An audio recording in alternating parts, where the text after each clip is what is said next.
Hello students, I hope you all are safe at home. Today we are going to see the continuation of the last class from the lesson Physical and Chemical Changes. Let's start our class with some recap questions. The first question is, which one is the periodic change? The options are Option A, earthquake. Option B, sunset and sunrise.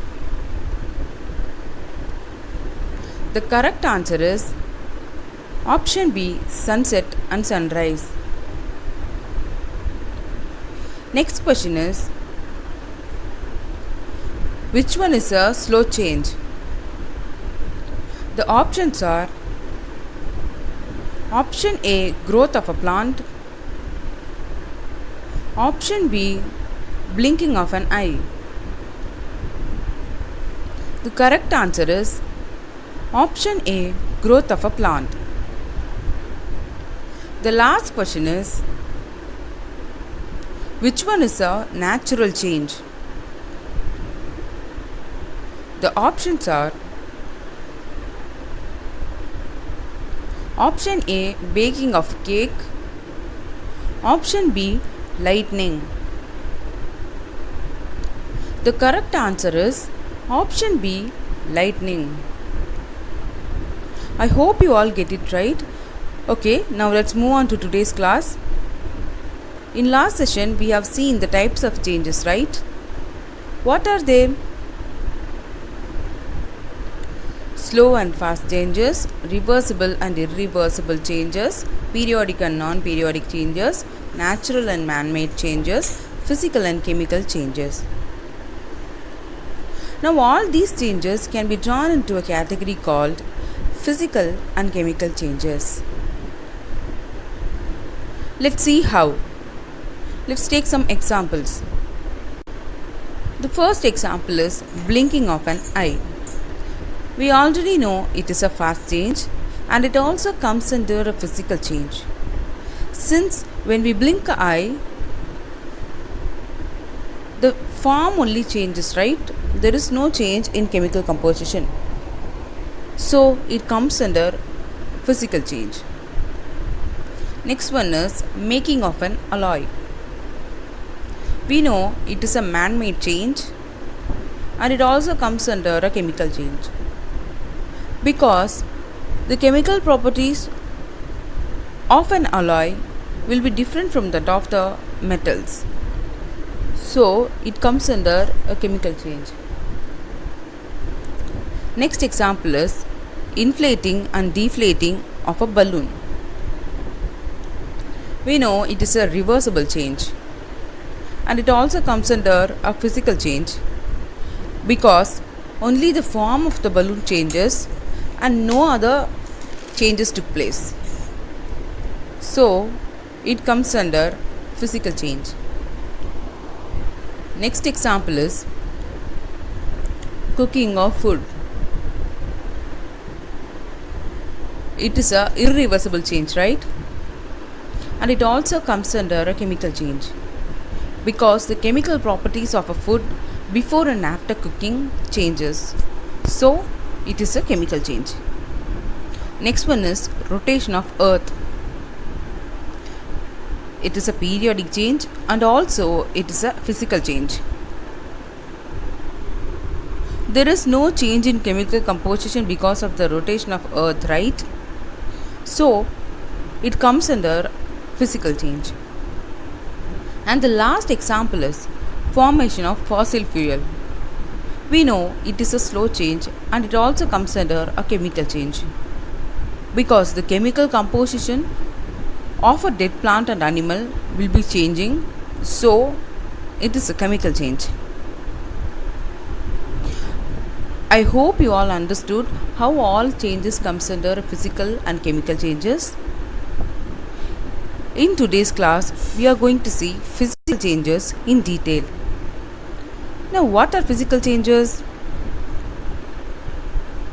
During a physical change, the substance may undergo changes only in the physical properties. Now, what are physical properties? Color, size, shape, appearance, texture. These are all the physical properties.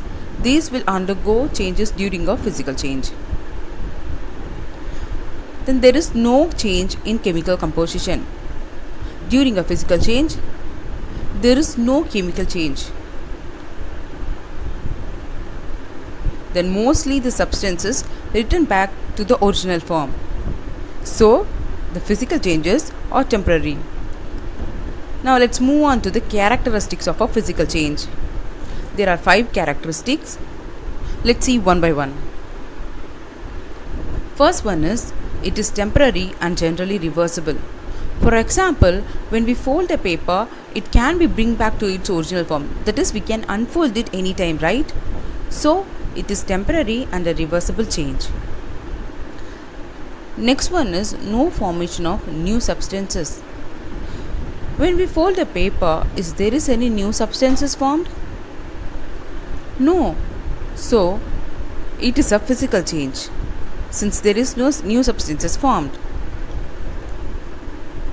Third one is no chemical changes. Do you observe any chemical change, that is change in composition, while folding a paper? No, the paper remains as such. So, in physical change, there is no chemical changes.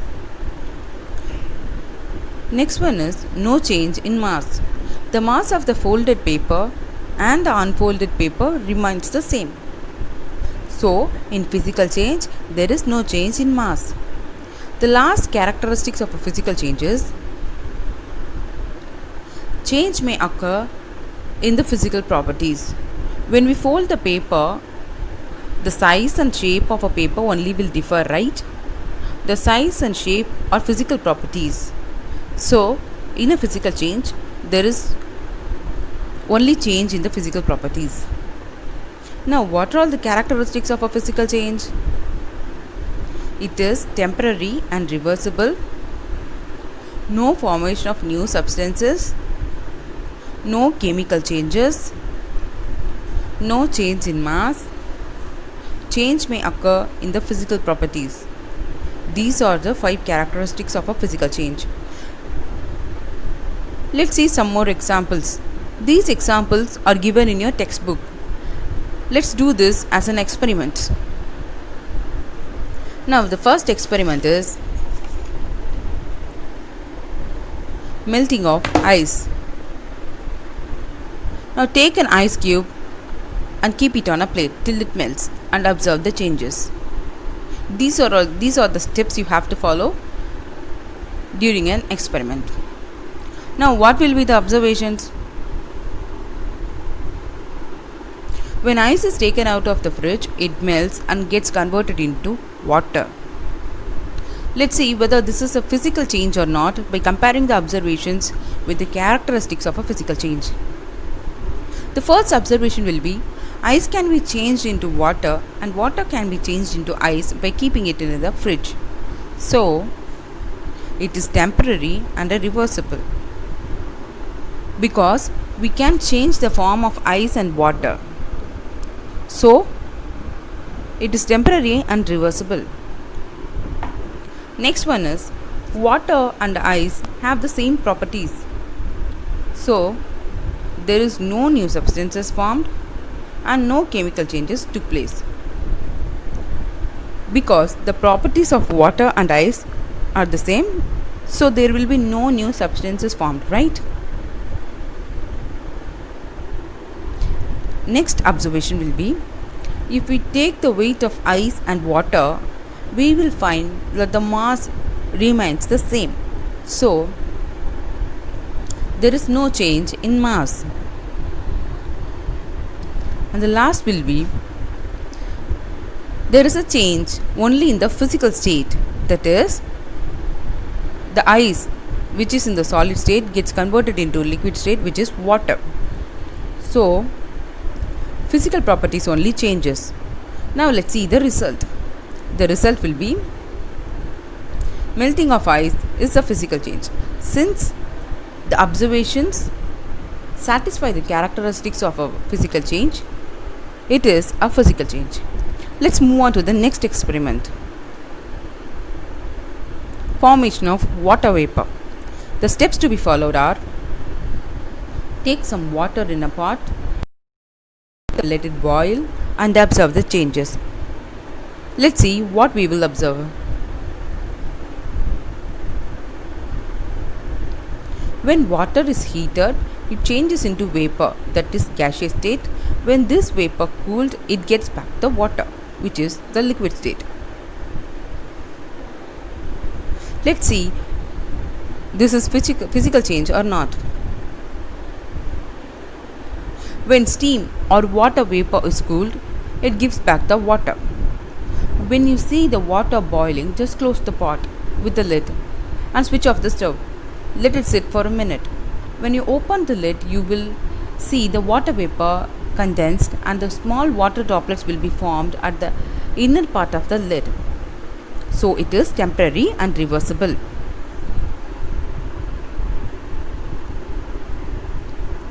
Since the properties of water and water vapor will be the same, so there is no new substances formed and no chemical changes took place. The next observation is the mass of the water and the mass of the steam will be the same, so there is no change in mass. The last observation is, like in the first experiment, that is melting of ice, here also there is a change only in their physical state, that is liquid state gets converted into gaseous state. So physical properties only changes. As per the observation, the result is formation of water vapor is a physical change. Now the final experiment for today's class is sublimation of camphor. First, let's see what is sublimation. The substance when heated gets converted into gaseous state from solid state directly. That is, on heating, the solid state gets converted to gaseous state without passing through the liquid state. This is known as sublimation. Now let's see what is camphor.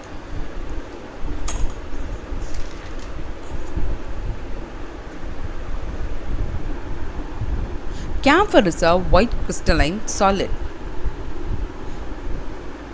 This is the picture of camphor. We have seen camphor in temples and during pujas at home, right? This camphor on heating, it changes directly into gaseous state. When we heat this camphor, it changes itself directly to gaseous state and it will not form any liquid in between. Now let's move on to the experiment. Sublimation of camphor. This picture shows how the experimental setup should be. Let's see the steps to be followed. Place a camphor on a china dish. Cover the china dish with an inverted funnel and put some cotton on the end of the funnel. Now heat and cool the china dish and observe the changes. Now when we heat the china dish, the camphor gets converted into gas.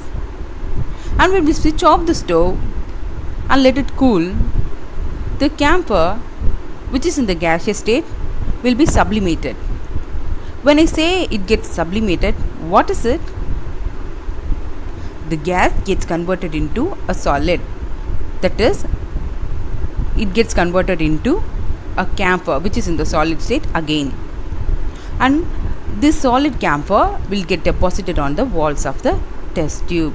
I hope you can see it in a picture.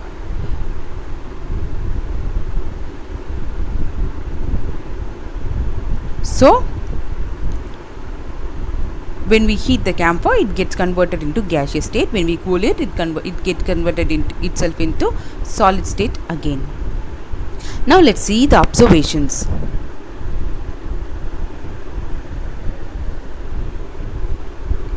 The camphor, when heated, it gets converted into gas, and this vapor, when cooled, gives back the solid state, that is camphor. So, it is temporary and reversible. Next is the properties of original camphor and the sublimated camphor remains the same. So, no new substances formed and no chemical changes took place, because the properties of the camphor before and after sublimation will be the same. Next is, before conducting the experiment, we should weigh the camphor and note down the reading.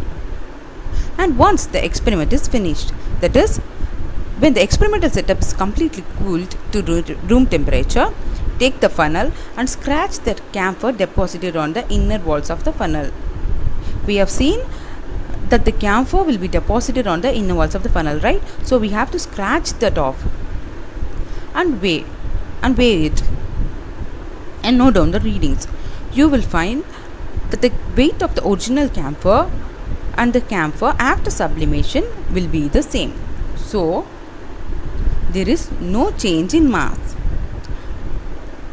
As we saw in the first two experiments, here also there is only change in the physical properties of a camphor. That is, the solid state gets converted into gaseous state. So physical properties only changes. Since the sublimation of camphor satisfies all the characteristics of a physical change, the result is sublimation of camphor is a physical change.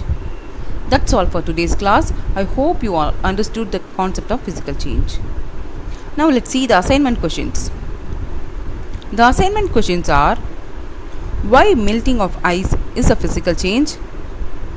Making of alloy is a man-made change and physical change. Give reason. Why sublimation is a physical change? The answers for these questions are given in this video. Note down the answers in your chemistry notebook. Thank you.